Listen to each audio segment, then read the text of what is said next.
What's up, everybody? It's Caleb. So, I was thinking recently, it sucks that I run out of breath when I, try to walk up a flight of stairs. I was thinking about maybe I should start running or something. I've done that before, and it's made me feel really good. But then I'm thinking, if I start running, then shouldn't I just, change my diet, too? And then if I'm going to be changing my diet, too, shouldn't I, add other intermittent exercises?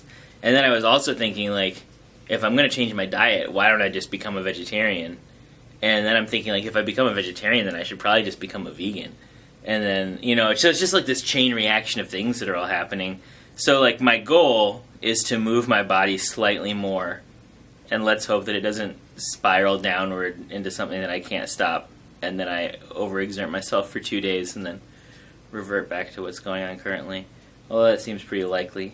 Hey, hope you, have funny misadventures with exercise, too, because that's what I have. It's, a relatable human thing. Anyway, my WoW character can just run forever if I push numlock, so that's pretty funny. See you in the game world. There are some things that I like, and I know they're not good. Or I know that they're not objectively likable. But I like them anyway, for some reason. And my question is, what is something that you like that you think is not good, or that you think you maybe is not likable, but for some reason you like it anyway? It could be a book or a movie or a video game or a food or a person or... I am prepped for this one. Oh. Nice. I honestly, it might sound weird, but I was a little personally thrown off. I generally have a lot of accepting friends, and I think I'm very good at kind of stating my opinion like it's fact. But I shared with a group of friends a deep passion of mine because they had brought up that it annoys them, and I just kind of wanted to put this other spin on it. And they would not even hear it. They wouldn't hear my like for this at all. Did not, just really wanted to celebrate that hating this thing is the only correct way to go forward. And that is the belief in Sasquatch. I don't personally believe that Sasquatch is around anymore, and I know it's dorky to kind of know a lot about Sasquatch, but I think that fascination with searching for him is fascinating. I think that's so interesting that people will dedicate all this time and money to go and look for him. And I want to look at what they find and what they do. And my friends Kevin and Jane hate that people will waste their lives. They get so angry. These are two people who make up skits weekly. But anyone who dedicates their time to looking for something that's not real in the woods, complete idiot. But to pretend something's in your hand when it's not actually there, that's normal. I don't know. There was just something very strange to me about how visceral their reaction to that being done was.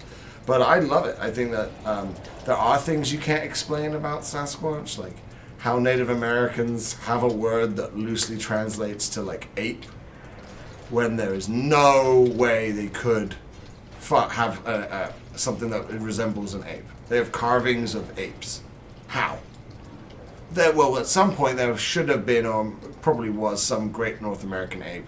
And yeah, that's awesome. Cryptozoologists are always discovering creatures we thought were, well, not always, but it does happen.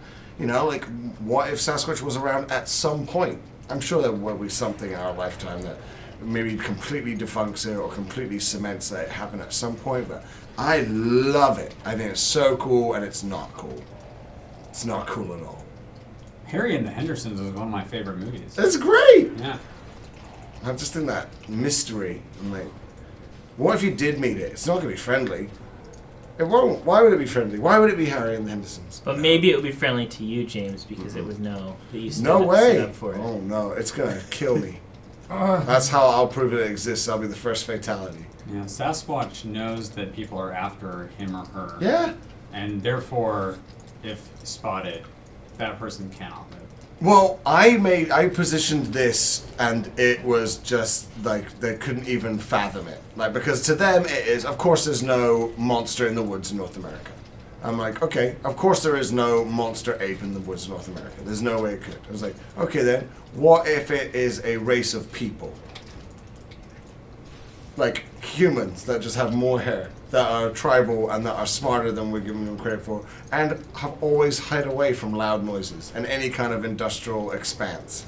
They would not go near that. Why? And they've been foraging and hiding and deliberately bury their dead and like deliberately hide their tracks because this man-made enterprise that just consumes the environment. This like why would they ever want to interact with us? Could you just be underselling their intelligence? And they just laughed at that. There's no way. Absolutely no way. Aliens could exist though if you talk to Kevin. But that could never. I just think that's so interesting where the lines are drawn with like, oh, realm of possibility. Absolute, complete no. So, Well, but that's my thing, Caleb. I told you I was prepped. you were. Thank you so much. That inspired my thing. I think I might have been going for a joke, but I'll be in earnest too. And by the way, I would say to those people in response to that, Yeah. there's a lot of like sort of, I would say, wilderness out there. Yeah? Like a lot of wilderness that's not regularly visited or At all. at all. So I'm not so sure that you could just write that off as something that doesn't Completely. exist, because who are you to say what exists in the forest where nobody knows? Last thing. In Washington State alone, there are 70 missing planes since 1950. And the reason it's 1950 or 49 or something, around there, is because when planes started to have black boxes. So things we can track that before they lose power say their last known position. So a way of finding planes. And there are still 70 missing. Like no signs of wreckage. Washington State, we don't know where 70 planes are. And these are things we put there. And we had an idea of where to look for when they went down. So, Yeah. and these are things trying to be found, with people in them trying to be found. And these people weren't found either. So why, if something's not trying to be found, could it not hide? It's real.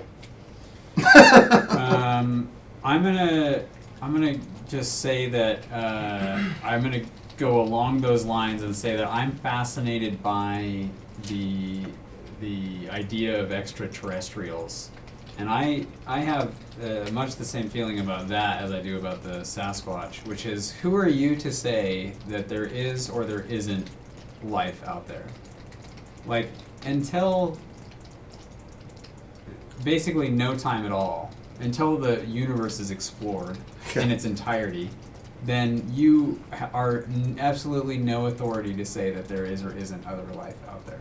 That's how I feel about UFOs. Is like, I'm a little bit of an agnostic, but I believe that there is life out there, just because of how small where we are is in comparison to Yeah. the rest of the world. It's like, it makes no sense to me that we would be the only ones. And there's this blog. Oh, I want to say the blog because I'd like to plug into the dozens of people that are watching this. It's W something W. You guys know that blog? Wait, but why? That's what it is. I think that's it. Anyway, he's got this blog post entitled The Fermi Paradox. And if you haven't heard about or read about the Fermi Paradox, I think he does a really excellent job of describing what it is. Essentially, it's these different, you know, if there is such a thing as, you know, alien life, then blah, blah, blah, right? If these are the ways that there could be, and these are the ways that there isn't, or couldn't be. The theories that are out there, and it's a paradox. Anyway, that's my thing. Caleb, was your question something that you do that You're embarrassed by? My embarrassed question by? is something that you like that is objectively like bad, or that Bad, or just not I mean, normal? like, this is the spirit of the spirit of the question is, Sorry, what is a like, goodbye. contentious thing that you believe or enjoy? Okay. So it really, like, anything like this could be good. It could also just be that you really like the movie, like Leprechaun 2 or something. Could really be anything. Okay. I'll do mine really quick because mine is an example of a more light version, and then I'll also throw in a heavy one really Oh, fast this guy's after. really beefy. Yeah, it's Um, super strong. So, I guess I'll hop in there too. So the thing that I really like is Vienna sausages, and they're pretty objectively bad. They're just these little, like, wet meat logs in a little can, and they don't taste good. But I really have a soft spot for Vienna sausages, and I'm happy to eat them. You have a soft spot because of Vienna sausages. Nice. Yeah. That wasn't so nice. I'm sorry. No, it was a good one. Yeah, I ate a lot of them in college. They were like my power food. And then This MF. so that's my thing. They're just bad, and everybody's like, "Oh, Caleb, I can't believe you're eating that. That's disgusting." And I just have to be like, "Yeah, I know it's disgusting. It actually is. You're correct. I'm wrong, but I'm eating it." And then on the line of like contentious things like the aliens and the Sasquatch, my thing is that I don't believe in souls. And I know that a lot of people seem to believe in souls, like even people who would consider themselves to be atheists or agnostic. A lot of people will honestly believe in one of those things, and I just... Oh, you gotta finish it off for me, guys. Can't. Yeah, I just don't at all, even a single shred, believe in the existence of a human soul, or a soul in anything. Like how it's depicted by, like, Christianity, or... No, in general, I mean, like, I don't know. I think that the soul is just, like... When people say soul, what they mean is just, like... Like a ghost version of themselves going somewhere else. Or, like, something inside yourself that can't be explained. Really, like, it seems like a whole lot of nothing. Like, I don't know, like your essence or something like that. I just think, like, we have a mind.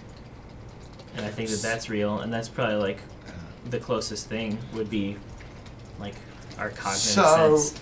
Part of me then wants to know, like, if your memories are wiped clean, Caleb, are you still you? Or you're you're a new blank slate? Yeah, so I mean... you could be turn into someone completely different. I think that's... I don't know. That doesn't have too much to do with souls in my mind, but I would say that I'm still me. I think that's subjective. Like, I think that if, let's say, for example, that all of my memories are copied onto a disc and then put into somebody else's head, and their memories are put into my head, which one of us is, like, me? Yeah. You know, for example. I guess I associate myself with my memories. Yeah. The reason I say memories is that idea of, like, that, you know, you were saying that a soul is like an essence or some kind of qualifier that makes you you. Yeah. So that's the reason of, like, strip away your experiences or the things that are uniquely yours. Is that removing, as this now a soulless, like, body? Or, like... I mean, we're all soulless bodies, I guess. I don't know. Yeah. But I guess then I need to understand your definition to know that you don't believe in it. Because otherwise, how are we all not... If there's an essence that makes you you, then, well... Why aren't we all the same if there isn't one? Well, we all are raised differently, and we have different DNA and stuff like that, and that's why we're all different. And we go through different things, and different things happen to us. And some chemicals in our brains are different than other people's. But I don't think that there's, like... I don't think that there's an immortal part of us. Or an everlasting part of us. Or something that is not, like, tied to us physically. In some way. Tied to our biology. That makes more sense, thank you. Yeah. I kind of want to cry, but... You know, honestly, this is honest. I felt the same way until I was 21. Yep. I felt and I'm not saying it's like, you know, you're going to change your mind. I'm saying that's true when I for turned me. 21. Yeah. Well, I'm just saying. That's not why I was saying it. I'm saying it because that was true for me. I used to think, like, you know how you have an earliest memory, and then if you try to think before that, there's nothing. It's just, like, black. Like, that's where we're going. Like, that's it. To nothing. We're going to the earliest memory. Yeah, but... No, before the earliest memory. Before the earliest memory, Yeah. right. It's this, like, void. That's what we've got waiting for us. And that's so bleak. That's Come so back this way, bleak. James. Do you have a quest down here? It's I kind have of a turning comforting to around me. here. Seek and scout. Over there. Because everything is gone. No, just like the absence of stuff. Like my favorite, the most peaceful that I've ever been has been when I've been like in a deep cave and they've turned off all the lights and nobody's said anything, and it's only happened like twice. Oh man, you'd love the float tank. I'm sure. Except for the fact that I'm scared of being in water. But it's only 8 inches deep. Oh, okay, that's nice.